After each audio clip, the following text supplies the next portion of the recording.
Hello guys, आपका बहुत बहुत स्वागत है हमारे यूट्यूब चैनल पर। आज की वीडियो में हम लोग बात करने वाले हैं सॉफ्टवेयर प्रोजेक्ट मैनेजमेंट के अंदर यूनिट नंबर 5 के बारे में। इस वीडियो में हम देखेंगे यूनिट 5 वन शॉट सारे PYQs जो इंपॉर्टेंट है इस यूनिट के लिए, ठीक है, जो एग्जाम्स में ज़्यादा पूछे गए हैं प्लस जो आने वाले एग्जाम्स में भी पूछे जा सकते हैं, ठीक है। सो सबसे पहले हम क्वेश्चन देख लेते हैं। क्वेश्चन है हमारा सबसे पहला, discuss the Oldham Hackman job characteristic model. तो सबसे पहले हमें Oldham Hackman job characteristic model पढ़ना है। इसको अच्छे से पढ़िएगा क्योंकि ये 10 नंबर के अंदर एग्जाम में क्वेश्चन पूछा जा सकता है और ये 2 से 3 बार ऑलरेडी पूछा जा चुका है एग्जाम्स में, ठीक है। नेक्स्ट आता है SEI CMM process model with its maturity levels, ठीक है। तो ये भी इंपॉर्टेंट क्वेश्चन है, ठीक है। सबके की प्रोसेसेस भी हमें डिस्कस करने हैं। सो इंपॉर्टेंट क्वेश्चन है, आया तो 10 नंबर के अंदर आएगा, वैसे चांसेस कम है बट इसको स्किप मत करना, पढ़ लेना, ठीक है। Explain software quality attribute, software quality attributes भी इंपॉर्टेंट है, ठीक है। ये भी आएगा तो 10 नंबर के अंदर ही पूछा जाएगा, प्लस इसके 5 या 2 नंबर के अंदर पूछने के भी काफ़ी ज़्यादा चांसेस हैं, ठीक है। इसके बाद आता है हमारा discuss the factors that influence staffing decisions in SPM and evaluate the impact of poor staffing decision in project outcomes. Question ये भी इंपॉर्टेंट है, 10 नंबर के अंदर कई बार पूछा जा चुका है एग्जाम में, आने वाले एग्जाम्स में भी पूछा जा सकता है, ठीक है। लास्ट क्वेश्चन है, explain professional and ethical concerns in software project management. ये भी इंपॉर्टेंट क्वेश्चन है, 10 नंबर के अंदर एग्जाम में आएगा, ठीक है। मान लो आएगा, ठीक है, लिख के रख लो। आगे बढ़ते हैं। सबसे पहला question, discuss the Oldham Hackman job characteristic model. So basically Oldham Hackman job characteristic model होता क्या है, तो सबसे पहले देखते हैं डेफिनेशन इसकी। The Oldham Hackman job characteristic model explains how job design influences employ motivation, satisfaction and productivity. ये बेसिकली एक ऐसा मॉडल है जो बताता है कि कैसे एक जॉब का डिज़ाइन किसी भी एम्प्लॉय के मोटिवेशन को, उसके सेटिस्फैक्शन को या उस एम्प्लॉय की प्रोडक्टिविटी को इन्फ्लुएंस करता है, उसे अफेक्ट करता है, ठीक है। It defines 5 core job characteristics, 3 critical psychological states and their impact on work outcomes, ठीक है। ये क्या बताता है, 5 core job characteristics बताता है सबसे पहले, ठीक है। फिर ये डिफाइन करता है 3 critical psychological states और उनके बेसिस पे ही उनका क्या इम्पैक्ट हो रहा है वर्क आउटकम्स पे, उसको बताता है, ठीक है। तो ये ओवरऑल हमारा Oldham Hackman job characteristic model का काम होता है, ठीक है। तो अब सबसे पहले हम देखते हैं कोर जॉब कैरेक्टरिस्टिक्स क्या होते हैं। सबसे पहले आता है skill variety, using different skills and talent in your job. मतलब किसी भी एक एम्प्लॉय को जॉब के अकॉर्डिंग स्किल्स होनी चाहिए और उन स्किल्स का उसको यूटिलाइजेशन करना चाहिए जॉब के अंदर, ठीक है। नेक्स्ट आता है task identity, completing a entire work from start to finish. जिस भी टास्क को असाइन किया गया है किसी एम्प्लॉय को, उसे उसको फ्रॉम स्टार्ट टू एंड तक कंप्लीट करके देना होता है, ठीक है। Task significance, knowing your job has a important impact on others. मतलब कि एम्प्लॉय को ये पता होना चाहिए कि उसकी जो जॉब है वो दूसरों पे भी इम्पैक्ट करेगी विद इन एन ऑर्गेनाइजेशन, ठीक है। कैसे इम्पैक्ट करेगी, फॉर एग्जाम्पल अगर जैसे कॉलेज का हम ले लेते हैं एग्जांपल, ठीक है। कॉलेज में रजिस्ट्रार जो होते हैं वो फीस कलेक्ट करते हैं, ठीक है। अब अगर वो अपनी जॉब ठीक से नहीं करेंगे, वो फीस प्रॉपर नहीं कलेक्ट करेंगे, तो उसका इम्पैक्ट किस पे पड़ेगा, ओवरऑल कॉलेज का जितना भी हम लोग का मैनेजमेंट है उस पर फ़र्क पड़ेगा। टीचर्स की जो सैलरी है वो प्रॉपर टाइम पे डिलीवर नहीं हो पाएगी, ओवरऑल कॉलेज का जो बजट आ रहा है वो प्रॉपर टाइम पे फुलफिल नहीं हो पाएगा। तो हर एक जॉब का एक अपना पर्टिकुलर यूटिलाइजेशन होता है, अपना पर्टिकुलर यूज़ होता है और अपनी पर्टिकुलर सिग्निफिकेंस होती है, ठीक। इसी तरीके से प्रोजेक्ट के अंदर भी जो टास्क होते हैं, जो टास्क एक एम्प्लॉय को असाइन किया गया है, उस टास्क के भी कई सारे सिग्निफिकेंस होते हैं, उस पे डिपेंडेंट होते हैं कई अदर टास्क जो ये कंप्लीट होने के बाद ही हो सकते हैं। इस वजह से उसको कंप्लीटली पता होना चाहिए एम्प्लॉय को कि उसका टास्क जो है वो काफ़ी ज़्यादा इंपॉर्टेंट है और वो दूसरों पे भी काफ़ी ज़्यादा इंपॉर्टेंट इम्पैक्ट डालता है, ठीक है। नेक्स्ट आता है हमारा autonomy, having freedom to decide how you do your job. मतलब कि आपको ये पता होना चाहिए, आपको ये प्रॉपरली फ्रीडम मिलनी चाहिए कि आप अपने काम को कैसे करना चाहते हो, ठीक है।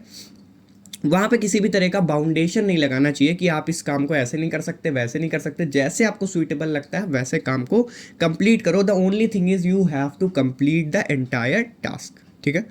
फीडबैक है फिर next, clear information about your performance. अब आपकी परफॉर्मेंस कैसी है ये चीज़ भी आपको पता होनी चाहिए, ऑर्गेनाइजेशन आपको बताती रहे कि आपकी परफॉर्मेंस कैसी है। रिवॉर्ड्स के फॉर्म में ये चीज़ें हो सकती हैं और पेनल्टी के फॉर्म में भी ये चीज़ें हो सकती हैं, ठीक है। नेक्स्ट आता है क्रिटिकल साइकोलॉजिकल स्टेट्स, ठीक है। 3 क्रिटिकल साइकोलॉजिकल स्टेट होती हैं हमारे पास। सबसे पहली आती है एक्सपीरियंस्ड मीनिंगफुलनेस, मतलब feeling that your work is important. एक एम्प्लॉय को ये फील होना चाहिए कि उसका जो काम है वो एक्चुअली में इंपॉर्टेंट है, ठीक है। नेक्स्ट है experience responsibility, feeling responsible for the outcomes of your work. मतलब कि पहली चीज़ हमें ये पता होनी चाहिए एज एन एम्प्लॉय कि हमारा काम इंपॉर्टेंट है। दूसरी चीज़ हमें ये पता होनी चाहिए कि उस काम को जो मेरे लिए असाइन हुआ है उसके कंप्लीट होने या उसके इनकम्प्लीट होने या उसके जो भी आउटकम्स आ रहे हैं उसकी पूरी रिस्पॉन्सिबिलिटी मेरी है, ठीक है, मतलब एज एन एम्प्लॉय मेरी है, ठीक है। Knowledge of results, knowing how well you are doing resulting from feedback, मतलब हमें ये पता होना चाहिए एज एन एम्प्लॉय कि हम कैसा कर रहे हैं, ठीक है। प्लस फीडबैक जो मिलते हैं हमें परफॉर्मेंस के बेसिस पे, उससे भी हमें पता चलता है कि हमारा क्या रिजल्ट है, हम कैसे काम कर रहे हैं, ठीक है। नेक्स्ट आता है हमारा वर्क आउटकम्स, ठीक है। इसमें सबसे पहला है हाई इंटरनल वर्क मोटिवेशन। सबसे पहला हाई इंटरनल वर्क मोटिवेशन, मतलब कि जो हमारे काम करने की हमारी मोटिवेशन है वो इंटरनली आनी चाहिए, एक्सटर्नली मिलने के चांसेस कम होते हैं। क्यों? क्योंकि एक्सटर्नली जो मोटिवेशन हमें मिलती है ना वो लास्ट लॉन्ग नहीं रहती, वो बहुत जल्दी खत्म हो जाती है, ठीक है। सॉफ्ट स्किल्स वगैरह में आपने ये चीज़ें पढ़ी होंगी। आगे बढ़ते हैं, नेक्स्ट पॉइंट लिखा हुआ है हाई क्वालिटी वर्क परफॉर्मेंस, मतलब कि हम जो भी काम कर रहे हैं, जो भी चीज़ें हम डिलीवर कर रहे हैं, जो भी टास्क को हम कंप्लीट कर रहे हैं एज एन एम्प्लॉई, उसकी क्वालिटी बहुत अच्छी होनी चाहिए, मतलब कि प्रॉपर वे में वो काम कंप्लीट होना चाहिए, हमारी परफॉर्मेंस की क्वालिटी काफ़ी अच्छी होनी चाहिए, तभी हम ग्रो कर पाएंगे, ठीक है। High satisfaction with the work, हमें खुशी मिलनी चाहिए अपना काम करने के बाद। मतलब अगर मैं एक सॉफ्टवेयर डेवलपर हूँ और मुझे डेटा एंट्री की जॉब मिल जाएगी तो मैं काम तो कर दूंगा, अच्छे से कर दूंगा, बट द थिंग इज़ कि मुझे सेटिस्फैक्शन नहीं मिलेगा। तो वो चीज़ नहीं होनी चाहिए। जिस भी एम्प्लॉय को जो जॉब असाइन हो रही है उससे उसे प्रॉपर सेटिस्फैक्शन मिलना चाहिए, ठीक है। नेक्स्ट है लो एब्सेंटिज्म एंड टर्नओवर, मतलब कि जब हमको सीधी सी बात है, अगर हमको काम अच्छा लग रहा है, हम काम को प्रॉपरली कर पा रहे हैं, ठीक है, अच्छे से काम को डिलीवर कर पा रहे हैं, तो उस केस में हम छुट्टियां कम मारेंगे। पहली चीज़, हम एब्सेंट कम होंगे, ठीक है, भागेंगे नहीं काम से। दूसरी चीज़, हम जॉब को ईजिली क्विट नहीं करेंगे, ठीक है। फिर नेक्स्ट आता है प्रैक्टिकल एप्लीकेशंस। अब प्रैक्टिकल एप्लीकेशंस में क्या क्या आता है हमारा, रीडिज़ाइन जॉब्स। रीडिज़ाइन जॉब्स का मतलब change job to enhance core characteristics. हमें अपनी जॉब्स को टाइम टू टाइम स्विच करते रहना चाहिए ताकि हम अपनी कोर कैरेक्टरिस्टिक्स को डेवलप कर सकें और ज़्यादा ग्रो कर सकें, ठीक है। नेक्स्ट आता है job enrichment, add meaningful task. देखो, जॉब एनरिचमेंट का मतलब हमें उन टास्क को ऐड करना चाहिए जो हमारे लिए मीनिंगफुल हो, जिनको करने से हमें चीज़ें सीखने का मौका मिले, ठीक है। Work analysis, evaluate and improve job design, हमें इम्प्रूव करते रहना चाहिए और इवैल्यूएट करना चाहिए जो भी हमारा जॉब का स्ट्रक्चर है, जिस बेसिस पे हम काम कर रहे हैं, उसको देखते रहना चाहिए कि उसमें क्या क्या चीज़ें ऐड ऑन की जा सकती हैं या फिर हम क्या कोई इससे बेटर चीज़ पे स्विच कर सकते हैं, ठीक है। फिर आता है हमारा employ development, match jobs with employ skills and interest, ठीक है। मतलब अगर अब मैं वो हूँ, ठीक है, अब मान लो मैं कौन हूँ, मैं प्रोजेक्ट मैनेजर हूँ, ठीक है, मान लो मैं प्रोजेक्ट मैनेजर हूँ, मैं अपने प्रोजेक्ट पे एम्प्लॉयज़ को सेट कर रहा हूँ, टास्क दे रहा हूँ, ठीक है। तो मुझे वैसे टास्क उस एम्प्लॉय को देने हैं जो उस एम्प्लॉय की स्किल्स और इंटरेस्ट को मैच करे, ठीक है। जैसे कि अगर कोई यूआई डिज़ाइनर है तो मैं उसको बैकएंड का काम नहीं दे सकता, ठीक है, तो वो उसके स्किल्स पे भी नहीं मैच करेगा और उसके इंटरेस्ट पे भी नहीं मैच करेगा, वो बोर हो जाएगा, जॉब छोड़ देगा, ठीक है, या फिर काम प्रॉपरली नहीं करेगा। तो द थिंग इज़, मुझे क्या करना होगा, मुझे यूआई डिज़ाइनर को ही यूआई डिज़ाइनिंग की जॉब देनी होगी और जो डेटाबेस का मतलब है मास्टर, जो भी उसमें काफ़ी ज़्यादा नॉलेज रखता है, उसको मुझे बैकएंड या डेटाबेस का काम देना होगा। सो ये सारी चीज़ें होती हैं हमारी प्रैक्टिकल एप्लीकेशंस के अंदर। I hope Oldham Hackman model clear हो गया होगा अच्छे से, ठीक है। मैंने ट्राई किया है कि आपको अच्छे से एक्सप्लेन कर सकूँ। सो नेक्स्ट क्वेश्चन की तरफ चलते हैं। Explain the SEI CMM process model with its maturity level and the key process areas for each level, ठीक है। So SEI Capability Maturity Model CMM is a framework developed by the Software Engineering Institute SEI to help organizations improve their software development process। इसका मतलब क्या है? इसका मतलब है जो SEI है हमारा, यानी कि सॉफ्टवेयर इंजीनियरिंग इंस्टीट्यूट, उसने एक फ्रेमवर्क डेवलप किया CMM यानी कैपेबिलिटी मैच्योरिटी मॉडल, जो क्या बताता है, जो हेल्प करता है किसी भी ऑर्गेनाइजेशन को उनके सॉफ्टवेयर डेवलपमेंट के प्रोसेस को इम्प्रूव करने के लिए, ठीक है। It defines 5 maturity levels each with key process areas that organisation should focus on to achieve that level. मतलब ये आइडेंटिफाई करता है टोटल 5 मैच्योरिटी लेवल्स। मतलब SEI CMM के अंदर हमारे 5 अलग अलग मैच्योरिटी लेवल्स होते हैं, सबके कुछ की प्रोसेसेस होते हैं जिन पे ऑर्गेनाइजेशन को फोकस करना होता है ताकि वो उन लेवल्स को अचीव कर सकें, ठीक है। The goal of CMM is to provide a structured path for process improvement. मतलब CMM का एक ही गोल होता है कि वो किसी भी ऑर्गेनाइजेशन को एक स्ट्रक्चर्ड पाथ प्रोवाइड कर सके जिसकी हेल्प से वो इम्प्रूव कर सकें, ठीक है। So the next are maturity levels and key process areas. तो जैसा कि आप देख सकते हो लेवल 1 लेवल 2 यहाँ पे आपको स्क्रीन पे दिख रहा है, ठीक है। लेवल 1 में क्या आते हैं हमारे characteristics, processes are unpredictable, poorly controlled and reactive, success often depend on individual effort। मतलब कि यहाँ पे जो प्रोसेस होते हैं हमारे वो अनप्रिडिक्टेबल होते हैं, ठीक है, पुअरली कंट्रोल्ड होते हैं, मतलब उन पे प्रॉपर कंट्रोल भी नहीं होता है, एंड रिएक्टिव, और रिएक्टिव भी होते हैं, यानी उन पे काम करने से चीज़ें खराब भी हो सकती हैं, चीज़ें सही भी हो सकती हैं, कुछ भी हो सकता है, ठीक है। तो वो अनप्रिडिक्टेबल चीज़ें होती हैं।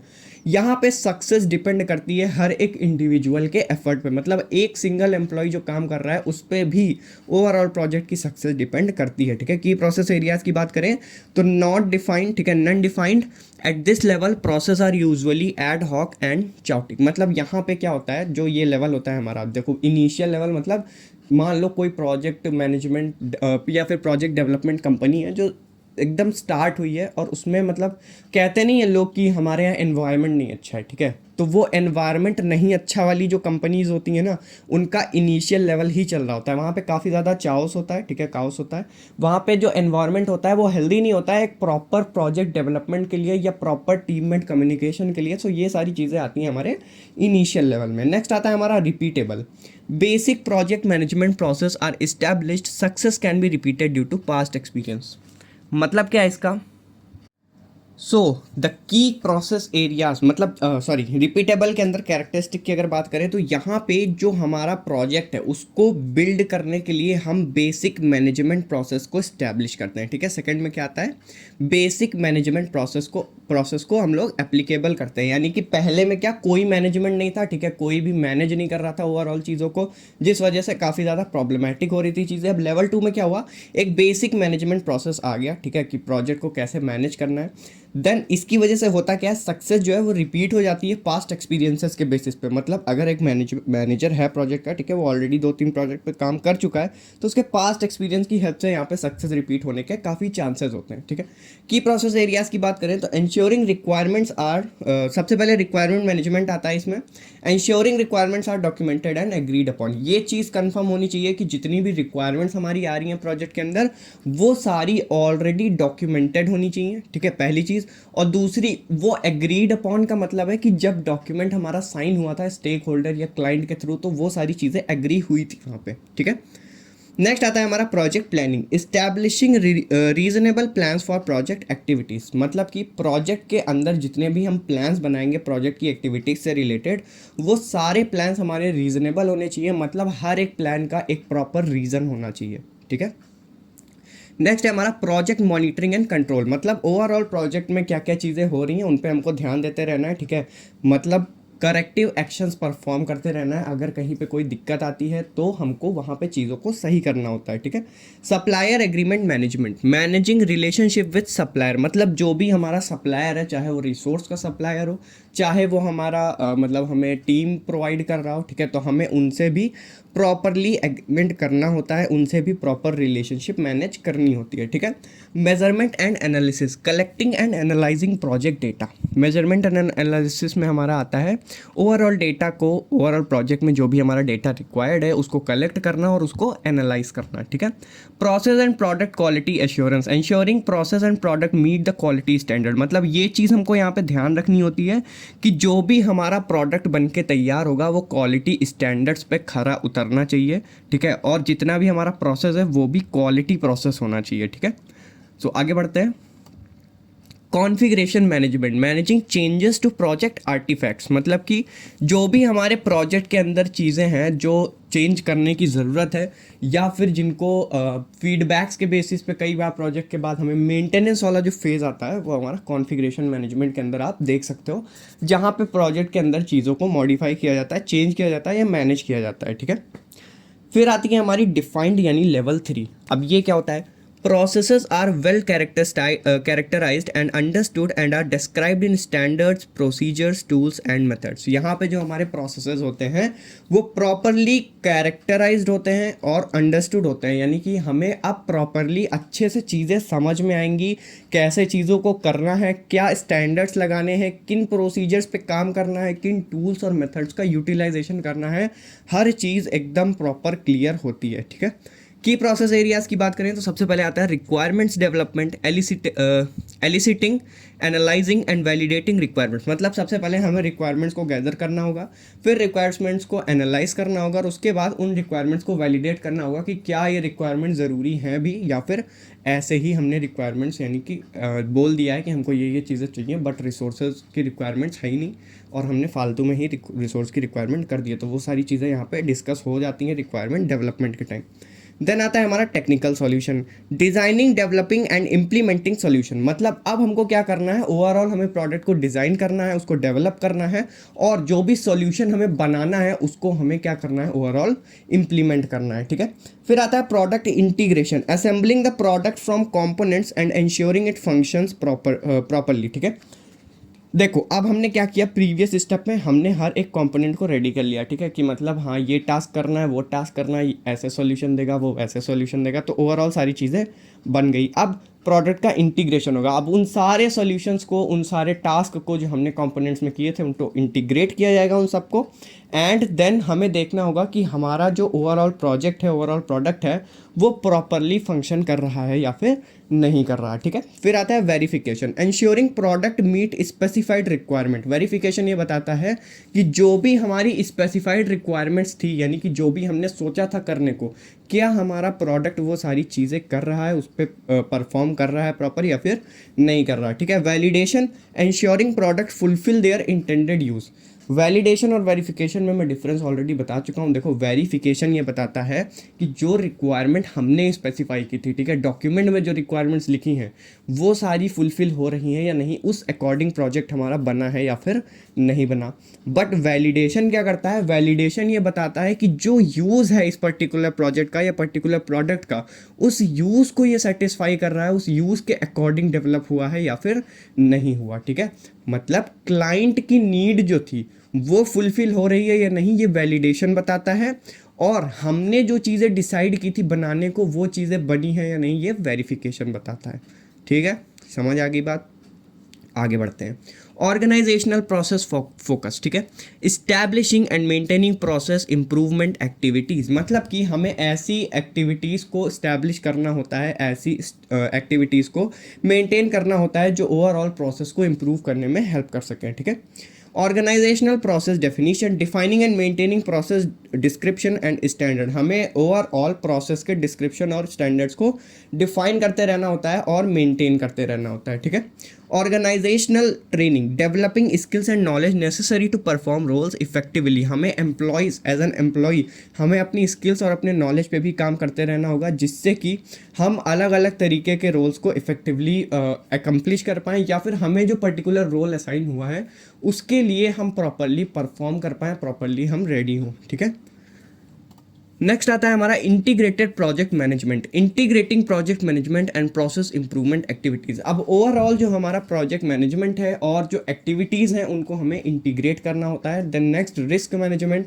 Identifying and mitigating project risk. अब यहाँ पे हम ओवरऑल प्रोजेक्ट के अंदर जो भी रिस्क हैं, जो भी रिस्क आ सकते हैं, उनको हमें पता करना होगा, आइडेंटिफाई करना होगा और साथ ही साथ मिटिगेट करने के लिए टेक्निक्स का भी यूज़ करना होगा कि कैसे हम उनको हटा सकते हैं रिस्क को। ठीक है, देन आता है decision analysis and resolution, evaluating and selecting among alternative solution. ठीक है, मतलब कि हमें अलग अलग सॉल्यूशंस, अब चाहे वो रिस्क मैनेजमेंट करने के लिए हो, चाहे एक्टिविटी प्लानिंग के लिए हो, चाहे हमें एक्टिविटी के अंदर कुछ चीज़ों को परफॉर्म करना हो, उनके लिए हम जो भी ऑल्टरनेटिव सॉल्यूशंस बनाते हैं उनको हमें इवैल्यूएट करना होता है और हमें उनमें से एक प्रॉपर सॉल्यूशन को सेलेक्ट करना होता है। ठीक है, सो ये सारी बात हो गई लेवल 3 की। अब बात करेंगे लेवल 4 की, मैनेज्ड। ठीक है, लेवल 4 होती है मैनेज्ड। कैरेक्टरिस्टिक्स क्या है, processes are measured and controlled. The organization uses metrics to manage processes and products. So basically यहाँ पे क्या होता है, process are measured and controlled. The organization uses matrices to manage process and products. मतलब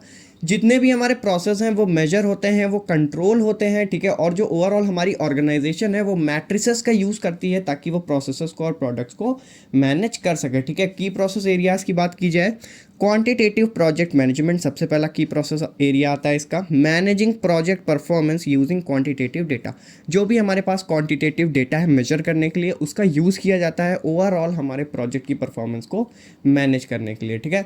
organisational process performance, establishing process performance baselines and models, मतलब कि हमें overall process की परफॉर्मेंस को देखने के लिए हमें कुछ बेस लाइन्स या कुछ मॉडल्स बनाने होते हैं जो कि ये बताते हैं कि क्या हमारे प्रोजेक्ट की ओवरऑल प्रोसेस की क्या परफॉर्मेंस रहने वाली है, ठीक है। नेक्स्ट आता है हमारा लेवल 5 ऑप्टिमाइजिंग, ठीक है। कैरेक्टरिस्टिक्स की बात करें तो focus on continuous process improvement through incremental and innovative improvements, ठीक है। ये हमारा कॉन्टिन्यूअस प्रोसेस इंप्रूवमेंट पे काम करता है, मतलब कि हमारा जो प्रोसेस है वो कंटिन्यूअसली इंप्रूव होता रहे, उसके लिए ये इंक्रीमेंटल यानी कि इंक्रीमेंट्स में जो काम होता है हमारा ओवरऑल प्रोजेक्ट के अंदर उसका यूटिलाइजेशन करता है, और कुछ इनोवेटिव इंप्रूवमेंट करता है, यानी कुछ ऐसे इंप्रूवमेंट जो बाकी लेवल्स में आपको नहीं देखने को मिलेंगे, ठीक है। की प्रोसेस एरियाज की बात की जाए तो organisational innovation and deployment, deploying innovative process and technologies, मतलब कुछ ऐसी नई टेक्नोलॉजीज, कुछ ऐसे नए प्रोसेसेस को इन्वॉल्व करना जो ज़्यादा अच्छे से हमारे प्रोजेक्ट को कंप्लीट करने में हेल्प कर सकें, ऑर्गेनाइजेशन को इंप्रूव करने में हेल्प कर सकें, ठीक है। नेक्स्ट आता है हमारा casual analysis and resolution, identifying and addressing root cause of defects and problems. End में क्या होता है, हमें ये आइडेंटिफाई करना होता है या फिर हमें एड्रेस करना होता है उन रूट कॉजेस को जो कि ओवरऑल प्रॉब्लम्स को या डिफेक्ट्स को ला सकते हैं हमारे प्रोजेक्ट के अंदर, ठीक है। तो ये हमारे पांचों लेवल हो गए, उनके की प्रोसेस एरियाज हमने देख लिए हैं। नेक्स्ट हम बात करेंगे अगले क्वेश्चन की, that is explain software quality attributes. Software quality attributes are characteristics that define and measure the quality of software product. मतलब सॉफ्टवेयर क्वालिटी एट्रीब्यूट, जैसे कि नाम ही है इसका, ठीक है, क्वालिटी के बेसिस पे काम कर रहा है, तो क्या मतलब है, ये ओवरऑल हमारे सॉफ्टवेयर प्रोडक्ट की क्वालिटी को बताता है, उसका मेजर बताता है, ठीक है। The ensure the software meet user need performance well and is maintainable, मतलब ये बताता है कि जो हमारा सॉफ्टवेयर है जो हमने बनाया है वो यूज़र की नीड को फुलफिल करे, अच्छे से परफॉर्म करे और साथ ही साथ मेंटेनेबल हो, मतलब अगर कोई प्रॉब्लम आती है तो उसको ओवरकम किया जा सके, मेंटेन किया जा सके, ठीक है। हेयर आर की एट्रीब्यूट्स, कुछ की एट्रीब्यूट्स इसके गिवन है यहाँ पे। Functionality, ensure the software perform as its intended task accurately and securely, मतलब कि जो फंक्शनैलिटी के बेसिस पे, यानी जो भी हमारे फंक्शंस परफॉर्म करने हैं उस पर्टिकुलर एप्लीकेशन को या सॉफ्टवेयर को जो हमने डिज़ाइन किया है वो प्रॉपरली परफॉर्म करे, उनको सही से परफॉर्म करे और सिक्योरली भी परफॉर्म करे, ठीक है। Reliability measures how consistently and dependably the software perform its function, मतलब कितना कंसिस्टेंसी से हमारा सॉफ्टवेयर काम कर रहा है, कितना ज़्यादा डिपेंड होके, मतलब अलग अलग टास्क के अकॉर्डिंग हमारा जो सॉफ्टवेयर है वो परफॉर्म कर रहा है, ये सारी चीज़ें आती हैं रिलायबिलिटी के अंदर। नेक्स्ट है usability, evaluate how easy and intuitive the software is for users to operate, मतलब जो हमारा सॉफ्टवेयर है वो कितना ज़्यादा इजी है और कितना ज़्यादा इंटरैक्टिव है यूज़र्स के लिए जो बेसिकली सॉफ्टवेयर को ऑपरेट करने वाले हैं या यूज़ करने वाले हैं, ठीक है। नेक्स्ट आता है efficiency, assess the software's performance in terms of response times and resource usage. Efficiency का सिंपल सा मतलब है कि हमारा जो भी सॉफ्टवेयर है वो कितना ज़्यादा एफिशिएंट है, ठीक है, कितना ज़्यादा वो रिसोर्स बेटर यूटिलाइजेशन कर रहा है, प्लस उसका रिस्पॉन्स टाइम कितना ज़्यादा मिनिमल है, ठीक है, वो उसकी एफिशिएंसी होती है। नेक्स्ट आता है maintainability, determines how easy it is to modify, fix और अपडेट द सॉफ्टवेयर, ये बताता है कि हमारे प्रोडक्ट को, हमारे सॉफ्टवेयर को मेंटेन करना, उसे मॉडिफाई करना या उसे फिक्स करना या फिर उसे अपडेट करना कितना ज़्यादा ईजी है, ठीक है। Portability gauges how easily the software can be transferred to different environments, मतलब कि अलग अलग एनवायरनमेंट पे हमारे सॉफ्टवेयर को यूज़ किया जा सकता है। जैसे कि कुछ सॉफ्टवेयर हमारे होते हैं जो सिस्टम इंडिपेंडेंट होते हैं, ठीक है। सिस्टम इंडिपेंडेंट का मतलब है कि वो अलग अलग ऑपरेटिंग सिस्टम्स में भी ऑपरेट कर सकते हैं, तो ये एक तरीके से पोर्टेबिलिटी के अंदर ही आता है, ठीक है। तो ये हो गई software quality attributes. I hope आपको सारी चीज़ें समझ आ गई होंगी, बहुत ज़्यादा लेंदी नहीं करा है ये आंसर मैंने, इसमें आप अपने अकॉर्डिंग चीज़ों को ऐड कर सकते हो, ठीक है। आगे बढ़ते हैं, इसमें आप एग्जांपल भी ऐड कर सकते हो, ठीक है, अपने अकॉर्डिंग ऐड कर देना जो भी आपको सॉफ्टवेयर क्वालिटी, अगर आपको कोई सॉफ्टवेयर आप यूज़ करते हो, फॉर एग्जांपल आप जावा प्रोग्रामिंग के लिए अगर कोई सॉफ्टवेयर यूज़ करते हो पर्टिकुलर, तो वो कैसे काम करता है, अलग अलग ऑपरेटिंग सिस्टम पे क्या क्या फंक्शनैलिटीज़ हैं उसकी, वो सारी चीज़ों को एक्सप्लेन कर दो तो आपका आंसर ऑटोमेटिकली लेंदी हो जाएगा। एक दो एग्जांपल देख के जाना एग्जाम में, ठीक है। वैसे ये क्वेश्चन 10 नंबर में मेरे अकॉर्डिंग तो नहीं आना चाहिए, 5 या 2 नंबर के अंदर पूछा जाएगा, तो उतने के लिए ये एफिशिएंट डेटा आपको दे दिया है मैंने। आगे बढ़ते हैं। नेक्स्ट है हमारा discuss the factors that influence staffing decisions in SPM and evaluate the impact of poor staffing decisions in project outcomes. मतलब कि हमें ये बताना है कि क्या क्या ऐसे फैक्टर्स हैं जो स्टाफिंग डिसीजन को, मतलब जो स्टाफ हमें बनाना है उसके डिसीजंस को इन्फ्लुएंस करते हैं, और अगर हमसे गलतियां हो जाएं या हम गलत स्टाफ को सेलेक्ट कर लें तो उस केस में प्रोजेक्ट के क्या क्या आउटकम्स हो सकते हैं। अब डेफिनेटली अच्छे आउटकम तो नहीं होंगे, बुरे आउटकम्स ही होंगे। तो देखते हैं हम क्या क्या चीज़ें हैं। सबसे पहले आता है हमारा प्रोजेक्ट रिक्वायरमेंट, ठीक है। तो प्रोजेक्ट रिक्वायरमेंट क्या होता है? सबसे पहले बात करेंगे यहाँ पे हम फैक्टर्स की, क्या फैक्टर्स हैं जो इन्फ्लुएंस करते हैं स्टाफिंग डिसीजंस को किसी सॉफ्टवेयर प्रोजेक्ट मैनेजमेंट के अंदर, ठीक है। तो सबसे पहले आता है project requirements, specific skills and expertise needed to meet project demands. मतलब कि प्रोजेक्ट की रिक्वायरमेंट क्या है, क्या स्किल्स चाहिए प्रोजेक्ट को कंप्लीट करने के लिए, क्या चीज़ें डिमांड कर रहा है हमारा प्रोजेक्ट, वो चीज़ें एक फैक्टर हो गया, ठीक है, जो ज़रूरी है स्टाफिंग डिसीजन लेने के लिए। मतलब जब आपको पता होगा कि आपके प्रोजेक्ट की रिक्वायरमेंट क्या है, आपको कैसे लोग चाहिए, कैसी स्किल्स चाहिए, तभी तो उसी अकॉर्डिंग आप स्टाफ को सेलेक्ट करोगे, ठीक है। नेक्स्ट आता है team composition, balance of junior and senior members to ensure mentorship and productivity. हमें जूनियर मेंबर्स और सीनियर मेंबर्स दोनों को ही सेलेक्ट करना होता है ताकि ओवरऑल हमारे प्रोजेक्ट के अंदर मेंटोरशिप और प्रोजेक्ट की प्रोडक्टिविटी को इन्हेंस किया जा सके, ठीक है। नेक्स्ट आता है हमारा resource availability of internal staff versus the need for external hires. मतलब कि हमें देखना है कि क्या रिसोर्स अवेलेबिलिटी है, कितना स्टाफ हमारे पास ऑलरेडी प्रेजेंट है और कितना स्टाफ हमें अभी हायर करना है, ठीक है। नेक्स्ट आता है हमारा budget constants, hiring cost and overall project budget. मतलब कितना हमें ओवरऑल कॉस्ट लगेगा उसका एनालिसिस, कितना हमारा बजट लगने वाला है उसका एनालिसिस, ठीक है, कितना प्रोजेक्ट का बजट आने वाला है ओवरऑल। नेक्स्ट है geographical consideration, on site versus remote work and time zone coordination. मतलब अब हमको एक चीज़ और फैक्टर, बड़ा फैक्टर है जो अफेक्ट करता है जॉब रोल्स को, वो क्या है कि हमें ऑन साइट काम करवाना है ऑफिस में बुला के, या फिर हमें रिमोट वर्क करवाना है, यानी कि आप घर पे बैठ के भी काम कर सकते हो, जो कि वर्क फ्रॉम होम आप सबने सुन रखा होगा, ठीक है। और इसके अलावा टाइम जोन्स भी बहुत बड़ा फैक्टर है, ठीक है। अब जैसे यूएस की कोई कंपनी है और आप वहाँ अप्लाई कर रहे हो, तो या तो आप वहाँ शिफ्ट हो जाओ, शिफ्ट होकर काम करो। अगर आप वर्क फ्रॉम होम काम कर रहे हो, वहाँ अगर डे टाइम पे काम हो रहा है तो आपको यहाँ रात में जागना पड़ेगा, ठीक है। और अगर वहाँ पे रात में काम हो रहा है तो आपको यहाँ पे दिन भर काम करना पड़ेगा। तो वो चीज़ें थोड़ा सा टाइम जोन की वजह से प्रॉब्लमैटिक हो सकती हैं, ठीक है। नेक्स्ट आता है organisational policies and culture, HR policies, hiring policies and cultural fit. मतलब कि ऑर्गेनाइजेशन के पॉलिसी के अकॉर्डिंग आप सेलेक्ट करोगे, ठीक है। जितना भी ओवरऑल ऑर्गेनाइजेशन का आपके कल्चर है जो, उसके अकॉर्डिंग आपको स्टाफ को सेलेक्ट करना होता है। नेक्स्ट आता है project timelines, urgency of deadlines influencing the speed of staffing decision. मतलब कि प्रोजेक्ट की टाइमलाइन पे भी ये काफ़ी ज़्यादा डिपेंड करता है कि आप कैसे स्टाफिंग डिसीजंस ले रहे हो, आप कैसे लोगों को हायर कर रहे हो, ठीक है।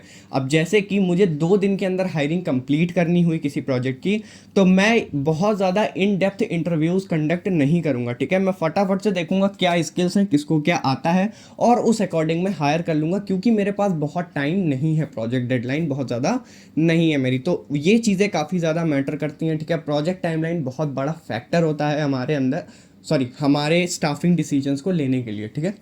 नेक्स्ट आता है टेक्नोलॉजी स्टैक, ठीक है। ये क्या होता है? Specific technologies and tools required for the project. मतलब कि हमारे ओवरऑल प्रोजेक्ट के अंदर क्या क्या टेक्नोलॉजीज रिक्वायर्ड है, क्या क्या टूल्स रिक्वायर्ड है, वो भी काफ़ी ज़्यादा इफेक्ट करता है स्टाफिंग डिसीजंस को। नेक्स्ट आता है past performance, historical data on staff performance in similar project. इसी तरीके के जो और भी प्रोजेक्ट्स हम लोगों ने ऑलरेडी कर रखे हैं, मतलब कि जो प्रोजेक्ट हमको अब मिला है, एग्जांपल बता रहा हूँ मैं, ठीक है। जो प्रोजेक्ट अब हमको मिला है उसी बेसिस पे हमने जो प्रीवियस प्रोजेक्ट कर रखे हैं उसमें किस तरीके से हमने स्टाफ का यूटिलाइजेशन किया था, स्टाफ ने कैसा ओवरऑल परफॉर्म किया था, उसके बेसिस पे, उसके हिस्टोरिकल डेटा के बेसिस पे हम स्पेसिफाई कर सकते हैं कि आगे हमको स्टाफिंग डिसीजंस कैसे लेने हैं, ठीक है। नेक्स्ट आता है market conditions, availability of skilled professionals in the job market. मतलब जॉब मार्केट के अंदर हमारे स्किल वाले ऐसे कितने एम्प्लॉयज़ हैं या कितने स्किल्ड प्रोफेशनल्स हैं जिनको हम अपने प्रोजेक्ट के अंदर ले सकते हैं, जिसमें हम उनको हायर कर सकते हैं और अपना काम करवा सकते हैं, ठीक है। नेक्स्ट है impact of poor staffing decisions on project outcome. मतलब अब स्टाफिंग डिसीजंस क्या है प्रोजेक्ट आउटकम्स में हमारे, उसका इम्पैक्ट क्या होता है, ठीक है। अगर हमने गलत स्टाफ चूज़ किया बेसिकली तो क्या इम्पैक्ट रहने वाला है। तो सबसे पहले आता है missed deadlines, inadequate staffing leads to overburden teams and delays. मतलब अगर हमने गलत स्टाफ सेलेक्ट किया तो वो लोग क्या करेंगे, प्रॉपरली काम नहीं कर पाएंगे, ठीक है। स्किल्स उनके अंदर होंगी नहीं, ठीक है। अब हो सकता है भाई हमने गलत स्टाफ सेलेक्ट कर लिया, गलत अलॉटमेंट कर दिए टास्क, तो उस केस में क्या होगा, प्रोजेक्ट डेडलाइन डिलेज हो जाएंगी, ठीक है। मतलब प्रोजेक्ट टाइम पे कंप्लीट नहीं हो पाएगा। रिड्यूस्ड क्वालिटी, मतलब वही चीज़ है, अगर स्किल्स प्रॉपर नहीं आती हैं, उस पर काम नहीं कर रखा है हमारे जो स्टाफ हमने सेलेक्ट किया है, तो क्वालिटी बेकार हो जाएगी हमारे ओवरऑल प्रोजेक्ट की, ठीक है। नेक्स्ट आता है increased cost, errors and high turnover lead to costly rework and new hires, ठीक है। मतलब अगर मुझसे गलतियां हो गई, ठीक है, कि मैंने गलत स्टाफ ले लिया, तो वो काम करते समय बहुत ज़्यादा एरर्स करेंगे, बहुत ज़्यादा गलतियां करेंगे, वो जॉब छोड़ेंगे, क्योंकि हम बार बार उनको डांटेंगे तो वो जॉब छोड़ देंगे, ठीक है। अब वो जॉब छोड़ेंगे तो हमें दोबारा से इंटरव्यूज़ करने पड़ेंगे, ठीक है, दोबारा से हमारा खर्चा आएगा, तो उस वजह से कॉस्ट इंक्रीज़ होगी, ठीक है। ओवरऑल हमारा प्रोजेक्ट डिले हो जाएगा, जिस वजह से और ज़्यादा कॉस्ट इंक्रीज़ होगी, क्योंकि टाइम और सर्विस हमें एक्स्ट्रा पे करना पड़ेगा। उसी तरीके से नेक्स्ट आता है हमारा लो टीम मोराल्स, ठीक है। ओवर स्टाफिंग और poor team dynamics reduce motivation and collaboration. अब हमारी टीम मेट अगर मतलब ऐसे टीम मेंबर्स हमने ले लिए जो कोलैबोरेटिव ही नहीं है, जिनको एक दूसरे के साथ काम करना अच्छा ही नहीं लगता है, आपस में बस रेस करते रहते हैं, एक दूसरे की चीज़ों को समझते नहीं है, तो उस केस में क्या होगा, टीम मोराल कम हो जाएगा, मोटिवेशन कम हो जाएगा, ठीक है, और लोग भागने की सोचेंगे, जॉब एब्सेंटिज्म बढ़ जाएगा, ठीक है। सो ये सारी चीज़ें हमको देखने को मिल सकती हैं। नेक्स्ट आता है project failure, inability to meet requirements and budget overruns can lead to project collapse. अब देखो, अगर रिक्वायरमेंट्स ही फुलफिल नहीं हुई प्रोजेक्ट की, या फिर इतना ज़्यादा ओवर बजट हो गया हमारा प्रोजेक्ट की, अब क्लाइंट ने बोला ऐसा है भैया अब आप रहने दो, ठीक है, तो उस केस में क्या होगा, प्रोजेक्ट हमारा कोलैप्स हो जाएगा, यानी ख़त्म हो जाएगा प्रोजेक्ट टोटली, ठीक है। नेक्स्ट आता है scope creep, inexperience staff में fail to manage project scope effectively. मतलब अगर हमारा जो स्टाफ है वो एफिशिएंट नहीं है, तो उस केस में हमारा जो प्रोजेक्ट के स्कोप है उनको वो इफेक्टिवली अटेन नहीं कर पाएंगे, ठीक है, उनको वो नहीं फुलफिल कर पाएंगे। Communication issues, poorly coordinate teams can result in misunderstanding and errors. मतलब कि अगर प्रॉपर कम्युनिकेशन नहीं है टीममेट्स के बीच में, तो काफ़ी ज़्यादा मिसअंडरस्टैंडिंग होंगी, ठीक है, काफ़ी ज़्यादा एरर्स होंगी हमारे ओवरऑल प्रोजेक्ट डेवलपमेंट के अंदर। नेक्स्ट आता है client dissatisfaction, failure to meet client expectation can damage relationships and reputation. मतलब कि क्लाइंट अगर हमें प्रोजेक्ट कोई दे रहा है और हम उसको टाइम पर डिलीवर नहीं कर पा रहे हैं, हम उसको ओवर बजट कर दे रहे हैं, तो उस केस में हमारा क्या होगा, क्लाइंट भी हमारा डिससेटिस्फाई हो जाएगा हमसे, और हो सकता है नेक्स्ट टाइम कोई बड़ा प्रोजेक्ट हो तो वो हमें ना देने के बजाय हमारे किसी कॉम्पिटिटर के पास चला जाए, ठीक है। नेक्स्ट आता है resource drain, miss allocate resource can drain other project and impact overall productivity. अब देखो, स्टाफिंग डिसीजन अगर खराब हुआ तो सबसे बड़ा एस्पेक्ट है कि हमारी रिसोर्स यूटिलाइजेशन खराब हो जाएगी, जिस वजह से हमारे प्रोडक्ट की ओवरऑल प्रोडक्टिविटी भी बहुत ज़्यादा खराब हो जाएगी, ठीक है। नेक्स्ट आता है inflexibility, poor staffing decision can make it hard to adapt to change और अनएक्सपेक्टेड चैलेंजेस। मतलब कि अगर हम पुअर स्टाफ सेलेक्ट करते हैं, ठीक है, हम स्टाफिंग डिसीजन पुअर रखते हैं अपना, तो उस केस में जो हमारे स्टाफ होते हैं वो चेंजेस नहीं अडेप्ट कर पाते हैं, ठीक है, चीज़ों को मैनेज नहीं कर पाते हैं, या फिर हम ही उस केस में चीज़ों को मैनेज नहीं कर पाएंगे, क्योंकि हमारे पास वो स्टाफ नहीं है जो हमारी बात सुनेगा, हमारी बात को समझेगा और उस पर काम करेगा, ठीक है। इस वजह से कुछ अनएक्सपेक्टेड चैलेंजेस भी अराइज हो सकते हैं। सो ये बात हो गई impact of poor staffing decisions. अब ये सब चीज़ें जनरल चीज़ें हैं, तो इनके बारे में लिखने के लिए आपको बहुत ज़्यादा पढ़ने की ज़रूरत नहीं है, ठीक है, आपको बस सोचना है और आपको समझ में आ जाएगा, ठीक है, कि क्या लिखना है एग्जाम में। सो आई होप चीज़ें क्लियर हो गई होंगी। आगे बढ़ते हैं नेक्स्ट क्वेश्चन की तरफ। Explain professional and ethical concerns in software project management. क्या क्या हमारे प्रोफेशनल और एथिकल कंसर्न हैं किसी भी सॉफ्टवेयर को किसी भी सॉफ्टवेयर प्रोजेक्ट मैनेजमेंट के अंदर, ठीक है। सो सबसे पहले प्रोफेशनल कंसर्न्स की बात कर लेते हैं। तो सबसे पहले आता है कॉम्पिटेंस, ठीक है। इसका मतलब क्या होता है, ensuring team members possess the necessary skills and expertise of their roles. मतलब हर एक टीम मेंबर की स्पेसिफिक अगर टास्क है, वो अलग अलग टास्क पे काम कर रहे हैं, तो उसके अकॉर्डिंग जो भी स्किल्स या एक्सपर्टीज़ रिक्वायर हैं, उनके रोल्स के अकॉर्डिंग जो भी एक्सपर्टीज़ और स्किल्स रिक्वायर हैं वो उनके पास होनी चाहिए, ठीक है। नेक्स्ट आता है integrity, upholding honesty and transparency in all project communication and action. Sorry, मैं रिपीट कर देता हूँ, upholding honesty and transparency in all project communication and actions. मतलब कि ओवरऑल हमारे प्रोजेक्ट के अंदर जो हमारे एम्प्लॉयज़ हैं वो ऑनेस्ट होने चाहिए, ठीक है। और जितने भी प्रोजेक्ट बेस्ड कम्युनिकेशन हो रही है, ठीक है, या फिर प्रोजेक्ट बेस्ड जो भी एक्शंस लिए जा रहे हैं हमारे प्रोजेक्ट के अंदर, वो ट्रांसपेरेंट होने चाहिए, यानी कि सबको पता होना चाहिए कि क्या हो रहा है प्रोजेक्ट के अंदर और क्या चीज़ें अपडेट करी जा रही हैं, ठीक है।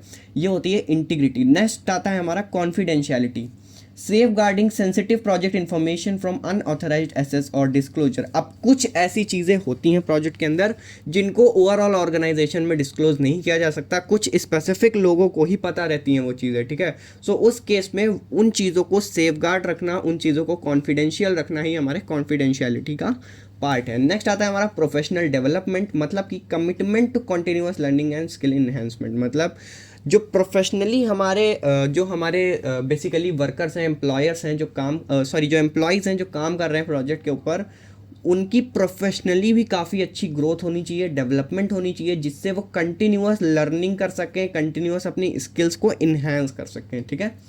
नेक्स्ट आता है रेस्पेक्ट फॉर डाइवर्सिटी, मतलब valuing diverse perspective backgrounds and cultures in the work place. मतलब कि जितने भी हमारे वर्क प्लेस के अंदर बैकग्राउंड्स हैं, ठीक है, जितना भी कल्चर है हमारी वर्क प्लेस का, जो भी हमारे पर्सपेक्टिव हैं जिसके बेसिस पे हमारा वर्क स्पेस पे काम किया जाता है, जो भी एनवायरनमेंट है ओवरऑल हमारे वर्क स्पेस का, उसके अकॉर्डिंग हमारे जो एम्प्लॉयज़ हैं वो काम कर सकें, वही होता है उनके प्रोफेशनल कंसर्न्स, ठीक है। ये एक तरीके से आप प्रोफेशनल एथिक्स भी कह सकते हो, ठीक है, कि जैसा इन्वायरमेंट है उसी अकॉर्डिंग आपको चीज़ों को एडजस्ट करना पड़ता है, अडेप्ट करना पड़ता है, ठीक है।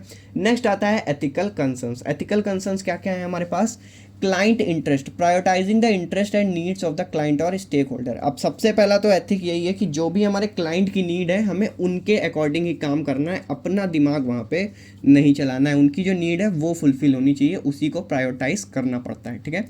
नेक्स्ट आता है quality and safety, maintaining high quality standards and ensuring user safety. मतलब कि जो भी हमारा प्रोजेक्ट है उसके क्वालिटी स्टैंडर्ड्स को काफ़ी हाई रखना है, साथ ही साथ यूज़र का डेटा भी सेफ रहना चाहिए, हमें उन चीज़ों का भी ध्यान रखना होता है। नेक्स्ट आता है fair treatment, providing equal opportunities and fair treatment to all team members. मतलब कि ओवरऑल जो भी हमारे प्रोजेक्ट के अंदर अपॉर्चुनिटीज़ आने वाली हैं, जो भी हमारे प्रोजेक्ट के अंदर ट्रीटमेंट देना है हमको, अलग अलग एम्प्लॉयज़ को, अलग अलग टीम मेंबर्स को, वो सब इक्वल होनी चाहिए, बेसिकली इक्वालिटी होनी चाहिए। वहाँ पे ऐसा नहीं होना चाहिए कि बायस बेसिस पे काम हो रहा है, जो कि एक्चुअली में होता है, बट नहीं होना चाहिए वो चीज़, ठीक है।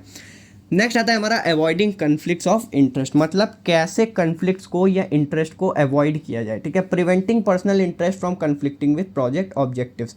अब मुझे तो मान लो पसंद है कि मैं जब यूआई डिज़ाइन करूँगा तो वो फॉर एग्जांपल अगर मैं बच्चों के लिए कोई एप्लीकेशन डिज़ाइन कर रहा हूँ तो थोड़ा कार्टून वगैरह उसमें ऐड कर दें, ठीक है, थोड़े एनिमेशंस वगैरह ऐड कर दें एडिशनली, और उस अकॉर्डिंग हम यूआई डेवलप करें। बट क्लाइंट कह रहा है नहीं, मुझे स्पेसिफिक सिंपल और एस्थेटिक लुक्स चाहिए, ठीक है।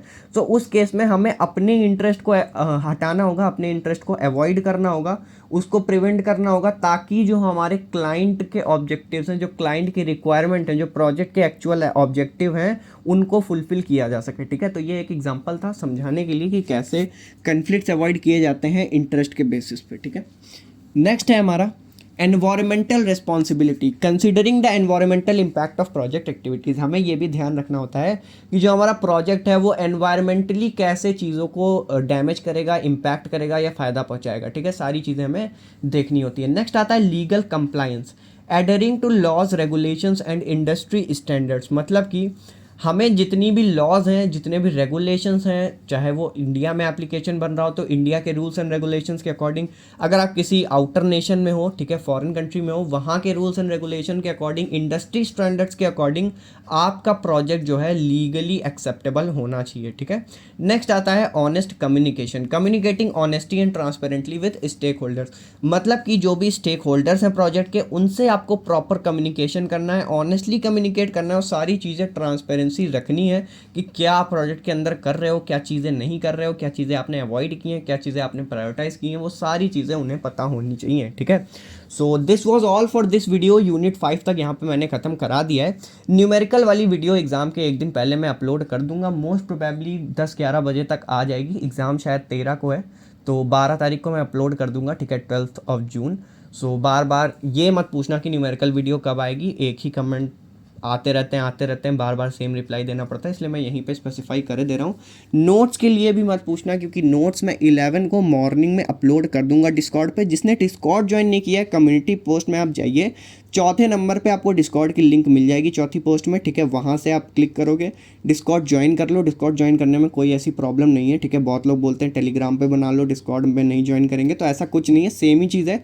डिस्कॉर्ड पे चीज़ें ईजी रहती हैं, क्योंकि वहाँ पे मल्टीपल मैं ग्रुप्स बना सकता हूँ, जिसमें हम लोग का चैट ग्रुप भी है अलग, ठीक है। वहाँ पे मीम्स ग्रुप भी है अलग, तो वो सारी चीज़ें अलग की बात है। नोट्स के लिए एक स्पेसिफिक ग्रुप है, प्लस जो भी मैं यूट्यूब पे वीडियो अपलोड करता हूँ उसकी भी अपडेट डिस्कॉर्ड पे ऑटोमेटिकली आ जाती है बॉट्स की हेल्प से। इस वजह से मैंने डिस्कॉर्ड पे ही चैनल बना रखा है, ठीक है।